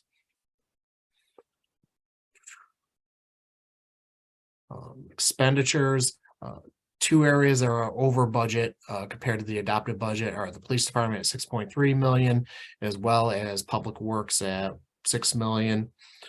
Key with the police department, that overage is a combination primarily driven by the arbitration award from July of 22. So the arbitration award came out almost a month after the budget year began. So you're seeing that impact as well as some of the police department overtime. Increase in public works is being driven by the storm, the storms in the second quarter, more specifically the blizzard, Christmas blizzard, and post cleanup to that. So departmental level, unfavorable by 3.7 million. General fund is favorable by general charges are favorable by 3.2 million. Significant savings in fringe benefits of 6.8 million. Other is unfavorable by 865,000, and that's attributed to prior year legal settlements. And then it's noted that transfers out are estimated to be over budget by 8.5 million. And that's really attributed to two pieces. 900,000 is attributed to capital debt, so city construction projects. And then the additional 7.6 million is the ARPA program funds that are flowing through the general fund as a transfer out. And at the year end, there will be a reconciliation for that amount. I know I went through that rather quickly, but other key things at end of third quarter, the city had a vacancy rate of 13%. That's 363 FTEs. Police department had 58 vacancies, roughly 7%. Fire department had 83 vacancies, or 11%. So There are no budget difficulties projected year end for the city. The year end estimates do include between 12 to 15 million of costs for the 2 winter storms. FEMA reimbursement is expected, but is not included in the current projection as time is unknown. Excuse me, there are positive variances in both sales tax and interest revenue, which has allowed the city to reduce the amount of federal ARPA revenue replacement funds that we'll be using. Originally budgeted at 51.8 million, being reduced to 46.8 million. And I also already mentioned the year-end reconciliation of ARPA program funds of approximately 7.6 million. As a reminder, the ARPA funds were awarded in the amount of 331.4 million at the end of March. 86.1 million had been obligated, which 67.5 million had been dispersed. City administration has indicated they are closely monitoring the use of these funds and are well aware of the deadlines. Approximately 74% of funding allocated for programs, services, and capital projects have not yet been obligated. That's equivalent to approximately $245 million. And then all the ARPA funds are to be obligated by December 31, 24 and expended by December 31, 26. Thank you for listening to me on that. I know I went through there, but just wanted to share with where the city is projecting to be at year end. Thank you, Bryce. So are there any other comments or questions? Okay, then let us move on to Bureau. Okay. Bryce, I think you're still up. Yes, I am. All right. So now we will review Bureau's third quarter, just a few quick takeaways on that before we move into their financial plan. This slide here was just a reminder of what the entitlement funds were for the year. The city as a whole received 19.3 million. Bureau received 10.7 to administer. And they were the community development block grants and home funds. There are no significant variances to expenditures through the third quarter. 9.9 million had been expended through March 31, 23. The year 48 funds were released in December 22. 28 out of the 41 positions were filled, and salaries and fringe benefits totaled 2.7 million at the end of the third quarter. High level comparison of budget through March 31, 23 for revenues and expenditures. Now, in regards to revenue, they are under what they expected by budget by 9.7 million, or roughly 49%. Significant portions of that are related to the ARPA dollars that the city is providing to Bureau. So that's a timing delay on that. And to an extent also with the CARES Act, CDB, CB funds, which they have already. And then on the flip side there, you'll see that expenditures are approximately 50% below budget compared. Actuals are 50% below budget. Driving forces there again, the ARPA programs, as well as the CDB, CV. It is noted, Bureau is trying to work forward through these programs. However, the allocation of the ARPA funds has not been fully determined and released to the Bureau, so they're restricted in being able to utilize them. So to an extent, the budget amount that they had for the affordable housing advancement, the health equity clinic, those programs, one can say they were over budgeted in this year just based on initial analysis or initial numbers provided from the city to Bureau. So once again, year end, they'll do a final reconciliation, so everything ties out.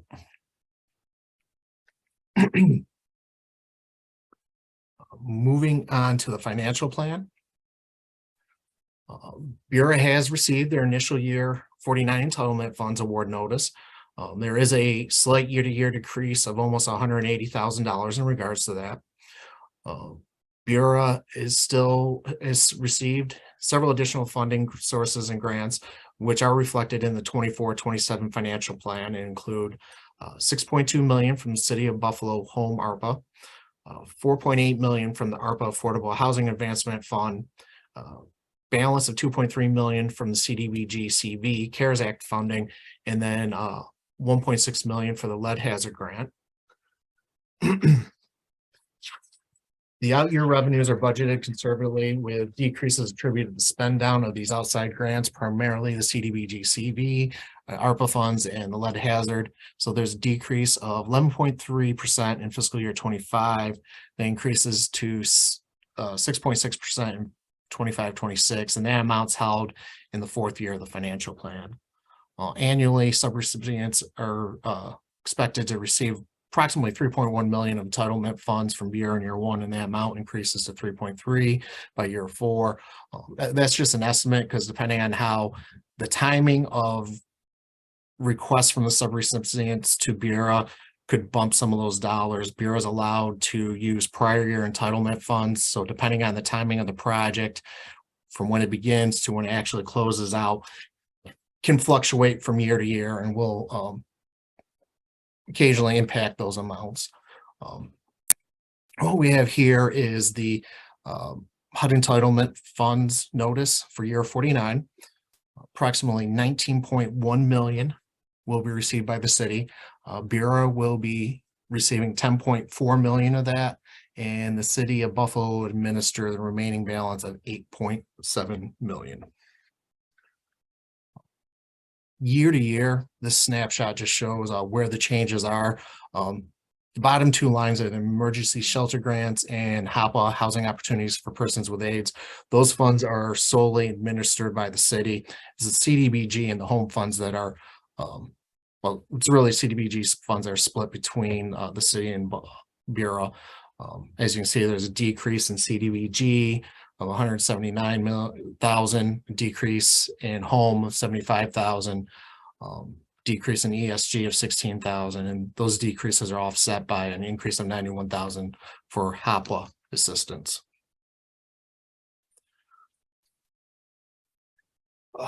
This is a high-level snapshot of the Bureau financial plan over the 4 years. Revenue, the financial plan each year is balanced. Revenues and expenditures are estimated at total 16.9 million in fiscal year 24, including CDBG and prior allocation of 5.8 million, and that amount increases to 7 million by year 4. CDBG CV year 1 of 2.3 million, nothing carried forward there. Home budget at 3.3, increasing to 3.4 million in the last 3 years. Combined CDBG home and program income of 1.1 million annually. The home and AHAF ARPA funds, those are the ARPA funds that the city will allocate to Bureau. As was noted, the city is working on amending the rescue plan, and so those funds, those values, those amounts may change once the plan is finalized. Going down on the expenditure side, expenditures are fairly even across the 4 years, 12.3 in the fiscal year 24, decreasing down to 10.5 million in fiscal year 25, and then 11.5 in the 2 out years. And then admin and planning costs are relatively flat at 4.6 million in year 1, and then increasing to 4.5 million in 3 years. And just to note again, the only reason there's really a decrease from the first year of the financial plan to the out years in the expenditures, it's a lot of these federal dollars that have timing constraints that need to be spent down, the largest piece being the CDBG in fiscal year 24, as well as, you're not seeing here, is rolled into the other income. There's 1.6 million for the lead hazard grant, and Bureau has until April of 2024 to spend those funds down. So in fiscal year 24, the CDBG and home expenditures can be broken down in these 2 buckets. CDBG has been budgeted in the amount of 6.8 million 4.3 of that is for program delivery. That includes 2.3 for the emergency loan program, 1.8 million for program delivery costs, and then 200,000 for crime prevention and program delivery, leaving a balance of 2.5 million for administrative costs. Home has been budgeted in the amount of 3.6 million in fiscal year 24. That includes a total of 3.2 million for home program delivery, which includes 2.6 million for rehabilitation and new construction programs, 500,000 for community housing development organizations, and 100,000 for the home program delivery, leaving 400,000 for administrative costs. There is no change to the breakdown in administrative caps. These have been consistent year to year. Program delivery personnel service costs are not included in these limits. A few other notable items in regards to Bureau. There are resources budgeted in the first 3 years of the financial plan for the labor agreement that was negotiated with the CSEA 815 back in August.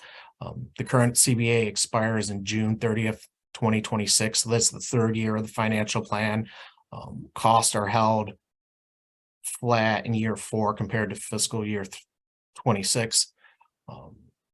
Once again, Bureau is including prior year allocations as a current year resource in the out years for CDBG and home funds. Just due to timing, they're able to do that. And that's a past practice for them. Revenue forecast is conservative in the out years, includes 2% increases for entitlement funds, and there is adequate funding for administrative costs. It's noted that Bureau does not participate in the City of Buffalo self-funding of health insurance and continues to maintain their coverage through Blue Cross Blue Shield, or Highmark now. Annual increase of 2.5% are included in the financial plan. Currently, Bureau is holding 31 properties valued at 3.2 million. So this is a one way Bureau can fund its general fund is through the sale of these properties. Tends to continue to strategically assess portfolio and sell the properties. The neighborhood framework plan is ongoing, allows multiple stakeholders the ability to coordinate with each other and agreed upon housing goals and objectives. Bureau year to year is increasing staffing by 1 position, going from 41 to 42, and they're holding staffing at 42 over the financial plan. I would like to note that currently there's only 28 filled positions, and so that'd be an increase of 14 positions to get to the 42. Bureau is actively trying to fill these positions so they can continue with their programming. So in regards to the in regards to the 2024-2027 financial plan, it is balanced. It's to be revised if necessary after amended City of Buffalo rescue plan is received. To be revised to reflect additional home ARPA funds awarded by HUD to the city. This past spring, an additional 12.3 million was awarded in ARPA funds. It's not through the Treasury, it is through HUD. So Bureau will be receiving these funds as a subrecipient, so they will need to modify the financial plan. These funds will need to be obligated by September 30th, 2028 and dispersed by September 30th, 2030. So another set of dates for everybody to keep in mind. BFSA recommends management continue to monitor the plan as decreases in revenue will place pressure on Bureau. Financial plan appropriately reflects the available CARES funding and ARPA funding and other resources and required timing the use of such funding. And as was mentioned previously, the ARPA dollars must be obligated by 12/31/24 and spent by December 31/26. As I noted, Bureau is waiting for a final amended plan from the city to finalize possible changes to their financial plan.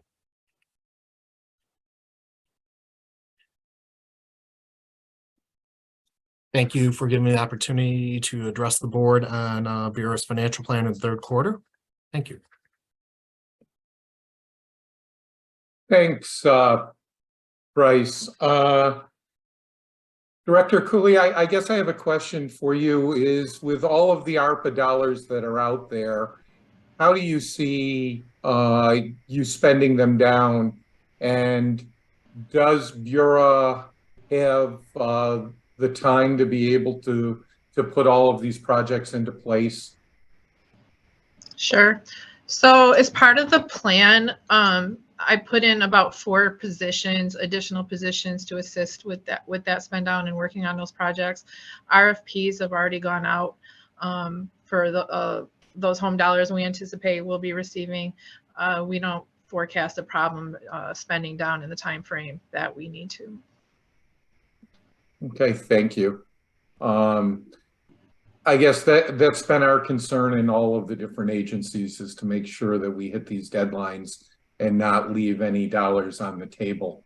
So, thank you for that. I think if there does seem to be an issue, I would hope that you would let us know, and we could try to work with you and the other agencies to make sure that we're spending everything we can from there. Absolutely. Director Robe, do you have anything you want to add? I just want to commend you on the financial plan. I think it's come a long way over the last number of years, including the prior year components and the ARPA components. It's definitely shifted to a much more encompassing type of plan. So we appreciate that in the efforts. So thank you. Thank you so much. Of course. Thank you, Tracy. Sure. We'll move now to review the final 2023-2024 budget and 4-year financial plan for the Buffalo Municipal Housing Authority, and a brief review of their third quarter. These are under tab 5 in your board book.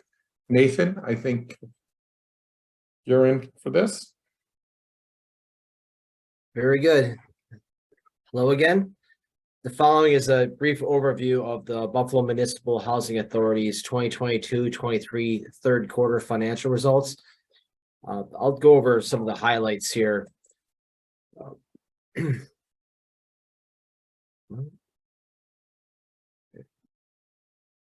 Very good. The first update is that back on February 9th, the BMHA officials announced that Marine Drive Apartments would be demolished and rebuilt. The project's expected to take place over 3 phases in 10 years. And the overall estimate was that the cost of demolition and reconstruction for the 11 towers would be in excess of $400 million. Now, the officials conveyed that the complete replacement of the existing facility would be a lot more cost effective than simply retrofitting and repairing the existing structures. However, the overarching development plan has not been presented to BFSA, so I only know the high level overview of what is planned. And turning to the asset management properties, this is a redevelopment update. Back at the BMHA's meeting on March 17th, management provided an overview of the 23-24 annual action plan. And you see here there that Commodore Perry and Schaefer Village are included in the updates. There's mixed finance modernization or redevelopment, demolition and disposition planned, and then conversion of public housing to project-based assistance under the RAD program. That's just really high level what the additions to the action plan were. And I wanted to point those out here. There's more detail within the quarterly that was submitted. Okay. An area of note, the 22-23 Marine Drive adopted budget and 23-26 financial plan is not balanced. This is a finding that BFSA issued about a year ago and has followed up on it with each quarterly report and presentation. It includes a 4-year deficit of $1 million and a $1.8 million total cash outflow projected over the same period. And then I added this second point here that we do have the financial plan, which I'll summarize in a moment, the new one. Revenues are projected to exceed expenses beginning in 24-25. But in response to these findings that BFSA issued, BMHA submitted a request to the New York State Homes and Community Renewal to increase rents. And their estimate was an additional $250,000 annually in dwelling income. And then secondly, requested to designate 200+ apartments as project-based housing voucher units, potentially yielding an additional $800,000 in annual revenues. The second point there, I can state that a little over 100 have been designated as of the last update that I have. It's not fully what had been estimated a year ago. And so just taking a look at the Marine Drive adopted budget, total revenues were 3.4 million, expenses were 3.7 for an operating loss of $300,000. And at March 31st, revenues were greater than budget at 3 million, but expenses were also greater than budget at 3.7 million. And so the operating loss at that point was $700,000. And then removing the debt service principal reduction, then adding back in the non-accrual, non-cash OPEB accrual, we also have a negative cash flow of $700,000. And total expenses were greater than the budget to date by 37%. They were wholly 100% of the total budget. So total expenses were budgeted at 3.7 million and were 3.7 million after 3 quarters. So they're exceeding the budget to date by quite a bit.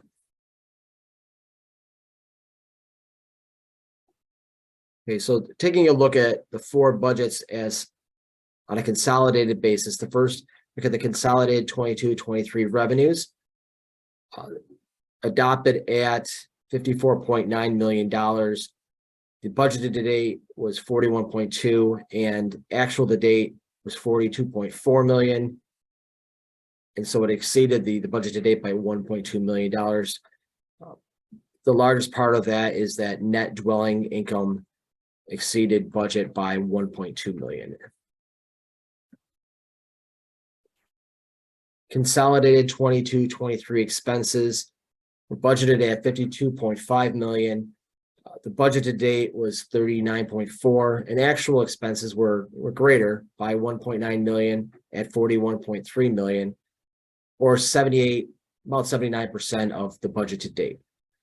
What's driving that is the one that I want to point out. It's a small expense category, but utilities were budgeted at 6 million. Inflation has particularly impacted utility expenses, and so our utility expenses at the end of the third quarter were over 100% of the budget, of the total budget, at 103.3%. So that's one of the drivers there. Then overall, when we add in the revenues and the expenses on a consolidated basis, actual revenues for all 4 budgets were 42.4, total expenses were 41.3. There's a net operating income of $1.1 million. And the cash impact after removing the non-cash OPEB accrual and factoring back in the principal reduction for debt service was $300,000.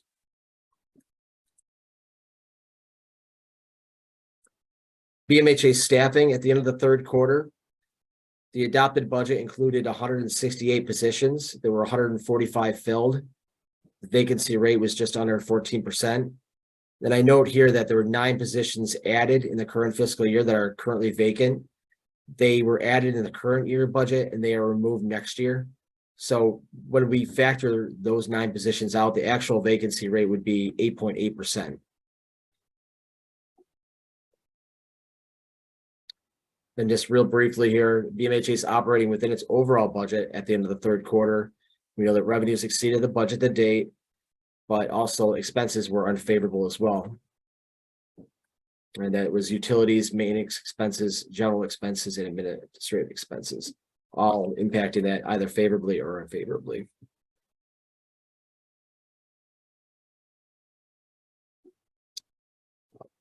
BMHA has taken the steps to address the structural deficits within the adopted budget. but did not respond to requests verifying the status of these actions. It was a request that we had for an update. We did not get a response to that. And likewise, the future information related to the redevelopment of the Marine Drive is to be provided, but BMHA has not provided BFSA with this detail, including the proposed project cost and the funding.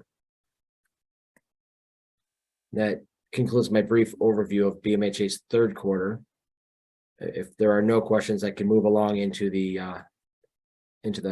financial. Nathan, do we know whether or not the maintenance issues were tied to the snowstorms? Was that excess cost due to the weather, or is it something else? They certainly did have weather related maintenance costs, and likely the utility costs were higher because of the severity of the winter. With utility costs, it's the overarching unit cost that drove those unfavorable variances because it was so much more expensive. But certainly maintenance costs were impacted by severity of the winter as well.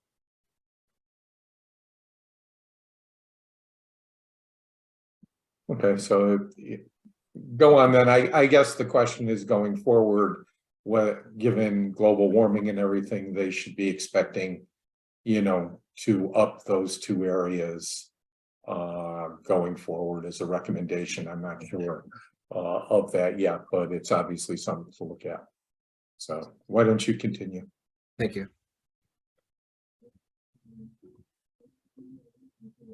I'll be there in a moment, but both of those areas are budgeted at higher levels in the 23-24. And I'll get to that in a moment here. So this is the review of both the adopted budget and the adopted financial plan. Just to introduce what we're going to be reviewing here. The 23-24 consolidated adopted budget. And you don't have your screen up, so. Oh, I apologize. No problem. Thank you.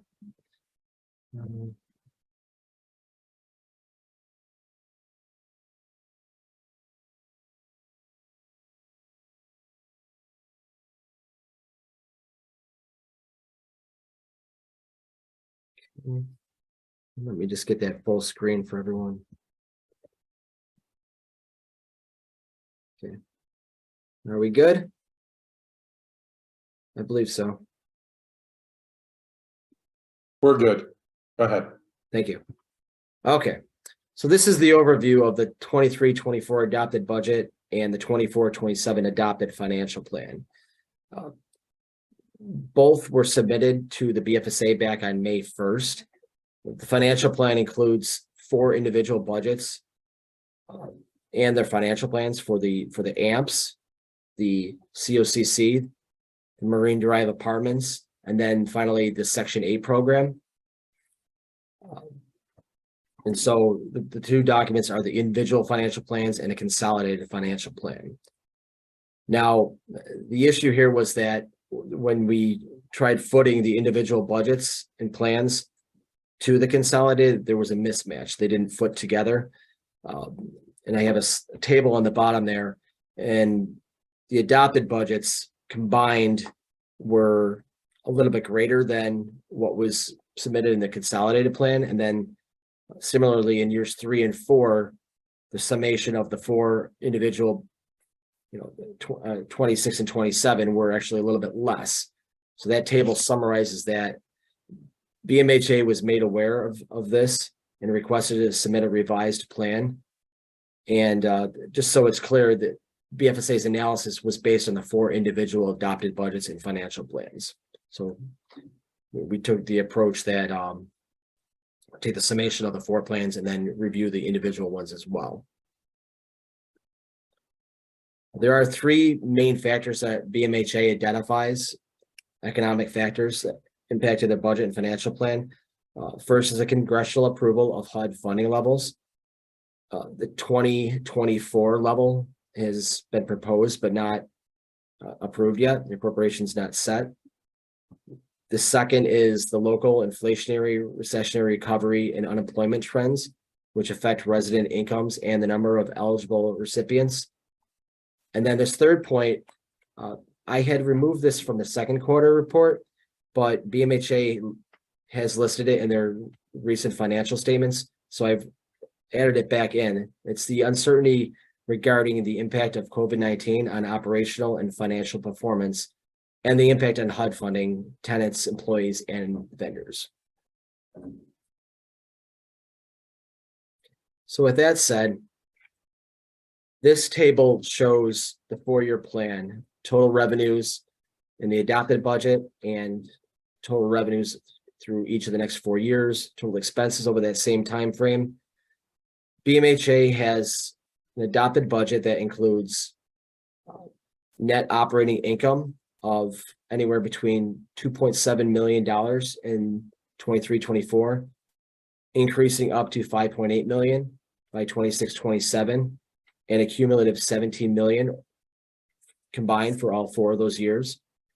When factoring out the $2.1 million annual debt service principal payment and factoring back in the non-cash OPEB accrual, cash impact is $2.3 million in 23-24, all the way up to $5.4 in 26-27, for a combined $15.4 million over the financial plan.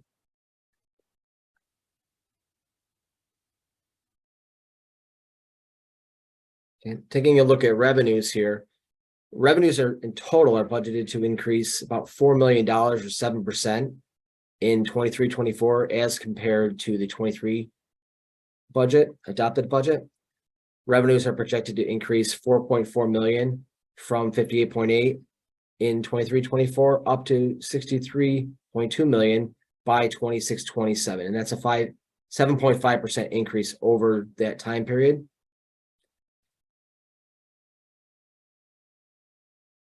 Expenses in total are budgeted to increase 3.7 million or 7% in the 23-24 budget as compared to 22-23. Expenses are projected to increase only 1.3 million from 56.1 million in 23-24 to 57.4 in 26-27, or a 2.3% increase over the 4 years of the financial plan. Now you note that there is a fairly significant increase between the 2 budgets, and then the increase over the 4 years is less substantial.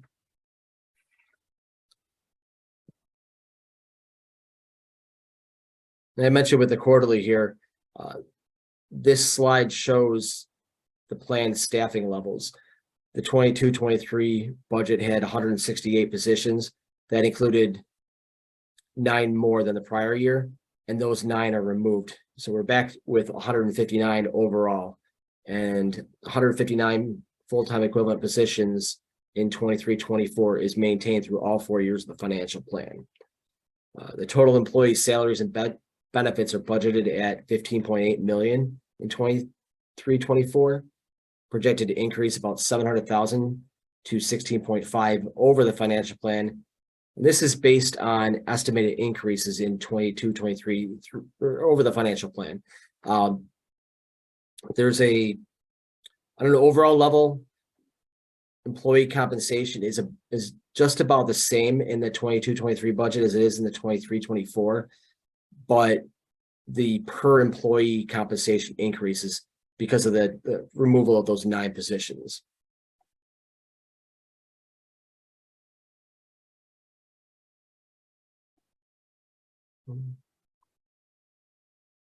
So take a quick look at each of the 4 individual financial plans. The first one is the largest with the AMP.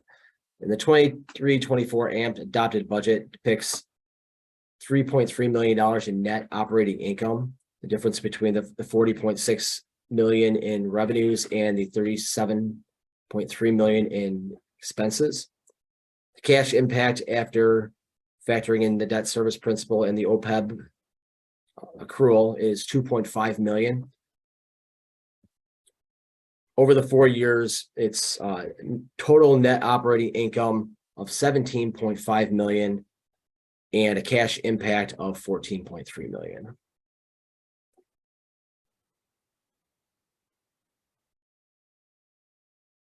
Okay. Oops. Next, we're looking at the COCC budget here. BMHA budgeted an operating loss of $600,000 in the 23-24 budget. A net loss is projected in each fiscal year. It's combined at $2.7 million. So the adopted financial plan is not balanced overall. The cumulative 4-year cash deficit of $300,000 is not significant though when compared to the overall budget. And as well, I noted that in my review of all the individual budgets, that there is certain Section 8 related revenues that may not be represented within the COCC budget, and so that there may be additional revenues which would close those deficits that are not accounted for in what was submitted.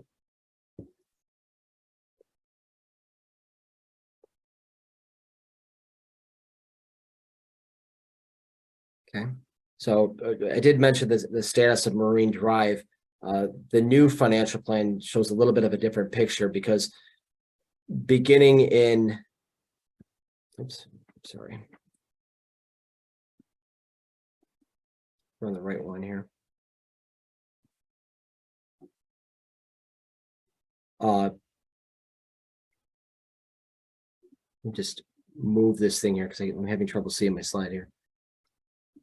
Okay, so this depicts the Marine Drive 24-27 financial plan, and the 23-24 adopted budget revenues and expenses are both 3.7 million. So there's a $0 impact on net operating income or loss.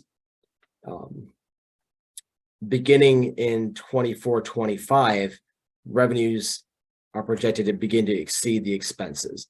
So net operating income of 100,000 up to 500,000 is shown in the 3 out years for combined 900,000 over the financial plan. Then the cash impact after removing, after factoring in the debt service and the OPEB accrual, overall is about $100,000 over the 4 years. The first 2 fiscal years depict a cash flow deficit, however, and I did want to point that out.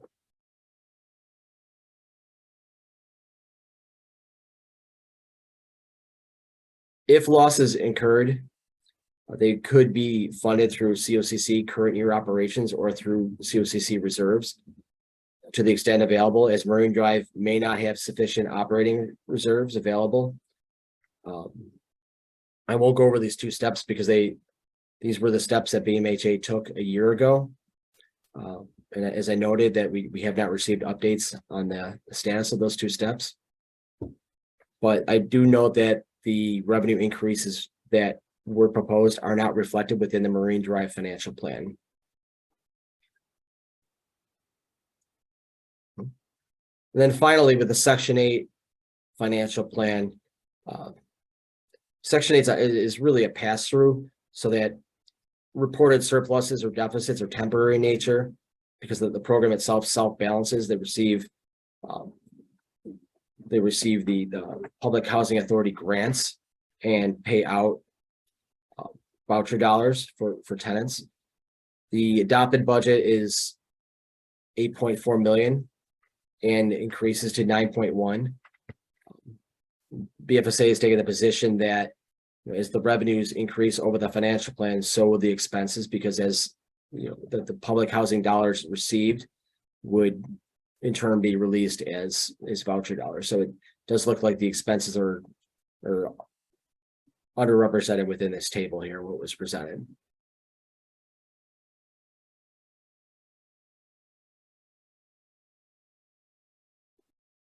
Okay, so just a quick summary and BFSA's conclusions. The adopted budget and financial plan don't crossfoot when you submit the 4 individual plans. So there's the 4 plans that were submitted and the consolidated, and the table on the first slide show the discrepancy. BMHA was notified of this discrepancy and has been requested to submit a revised plan. We have not gotten that yet, and so it's still outstanding. The analysis was based on the individual adopted budgets and individual adopted financial plans, not the consolidated plan as submitted. The financial plan projects 4-year cumulative surplus of 17 million and 4-year positive cash flow of 15.4 million.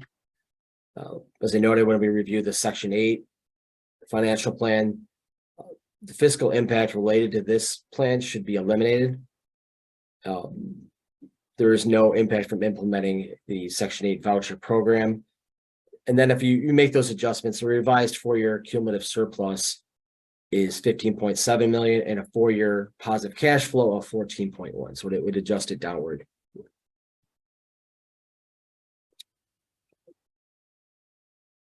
The estimates for employee compensation and benefits are estimates. They're based on the assumption of some building to settle labor agreements. The contracts themselves expired June 30th, 2023. So when the financial plan begins, all the contracts will be expired. 23-24 included $9.6 million, 9.6% in average employee compensation increases.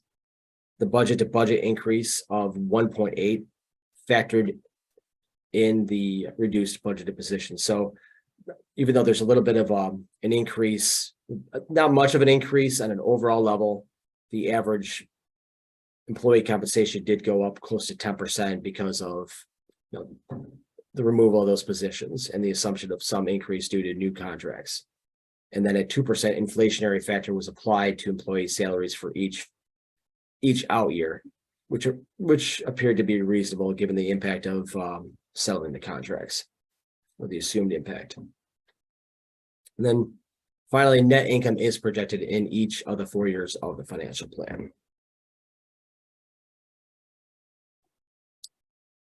So just I wanted to note, we didn't discuss it when I looked at the AMP financial plan, but the assumption that BMHA used for the operating subsidy was 104% proration. The current proration rate is 95%. So there is a risk to the plan that the revenues are decreased in the event that actual proration is less than BMHA's assumption. Additionally, congressional funding levels are uncertain. There has not been set what the 2024 level will actually be. We only know what the proposed executive level would be. Revenues could potentially be overstated by an additional $1.2 million is the operating subsidy provided to BMHA annually. Let me just take a step back. There is a $1.2 million operating subsidy that's additional, that's helping public authorities such as BMHA build up operating reserves to 4 years of 4 months of expenses. Once they hit that level, they would no longer be eligible for that 1.2 million. And so as that amount is included within the financial plan, once they hit it, they would no longer receive it. And that impact would be in the 4 out years of the financial plan. BMHA will adjust future plans as necessary, and BFSA considers this a mitigated risk, as the intent of the program itself is to assist BMHA public housing authorities such as BMHA to achieve a minimum level of financial stability. Stop there and ask if there are any questions regarding the plan.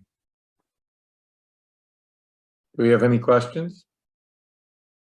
Well, seeing none, we have now completed our review of the financial plans as submitted to this authority in accordance with requirements of the BFSA Act. We have a draft resolution to consider, which was distributed to you by email. We will not vote on this resolution today, but I will ask Director Robe to set up a special meeting in the near future to take up this resolution and some other matters that may be coming forward. The resolution declares the 2024-2027 financial plan to be incomplete, as 1, the financial plan excludes the individual financial plan of the district. The resolution requires the mayor to submit this item upon completion. The BFSA is unable to make a determination as to the reasonableness of certain revenue estimates, including state aim, cannabis tax revenue, and casino revenue, and requires the mayor to submit supporting document and/or reasonable underlying assumptions for these estimates. 3, it recognizes that federal stimulus for revenue replacement exceeds that which is in the current approved City of Buffalo Recovery Plan and requires the submission of a revised and approved City of Buffalo Recovery Plan that provides adequate resources for the federal stimulus dollars as included in both the proposed budget and financial plan. The Commissioner of Finance has indicated this item is in the process and will be sent. Again, we won't vote on that, but we put the resolution on the motion here, and we will look forward to talking about it more at our special meeting. The last item of business is to convey into executive session, except given that we don't have a quorum, we would not be able to do that at this time, and I will move that also to our special session as we go. Given that, I guess I would ask for a motion to reconvene when we have a quorum, and I'd accept a motion to adjourn.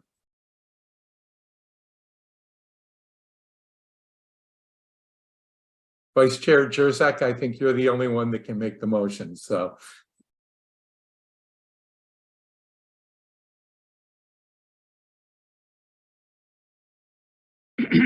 If I'm live, yes, You are. I make that, I second the motion. I make the motion. Thank you very much. I'll second it. All those in favor say aye. Aye. Opposed? We are adjourned. Thank you very much. Goodbye, everybody. Thank you, Bye-bye. everybody.